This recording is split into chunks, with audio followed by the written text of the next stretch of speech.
ከኢነርጂ ጋር በተገናኘ በጣም ከባዱና በጣም ውዱ ነገር ኢነርጂ አለማቅረብ ነው ዋይዘ ኮስት ያደርጋል በየትኛውም አይነት ዋጋ ውድም ይሁን ረካሽ በየትኛውም አማራጭ ኢነርጂ ማቅረብ ኢነርጂ ካለማቅረብ ይረክሳል ዳይቨርሲፋይድ የሆነ የኢነርጂ አማራጭ ከሌለን በስተቀር ኢነርጂ ዲፔንደንት የሆነ ዓለም ነው ይሄ ዓለም ለዚህ ነው ሃይድሮ ምናመርተው ይኖራል ዊንድ ምናመርተው ይኖራል ጋዝም አለ ኒውክሌር አለ ባህሪያቸው ትንሽ ስለሚለያይ ነው ለምሳሌ ሃይድሮ ላይ ትንሽ እናንሳ ሃይድሮ በባህሪው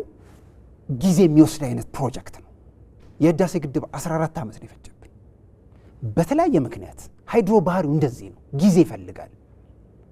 ጋዝ ግን ካለህ ክምችት 1 year 2 year ቀጥታ ፓምፕ አርገ ክሊክ ማድረግ ሶ አትታገልም ሶ አማራጭ አለ ማለት ነው ኒውክሌር ደግሞ ለየት የሚለው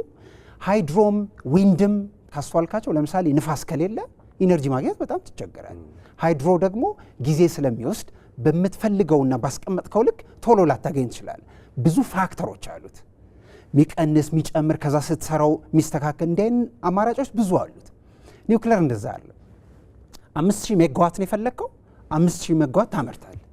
ምንም ፋክተር የለው you see ዳይቨርሲፊኬሽኑ ሚክሱ ይለያል ለዚህ ነው እነዚህ ሁሉ አማራጮች ቴብል ላይ መቀመጥ አለባቸው ተብሎ ይታመናል አይ ቲንክ ክሊርሊ መነገር ያለበት ይመስለኛል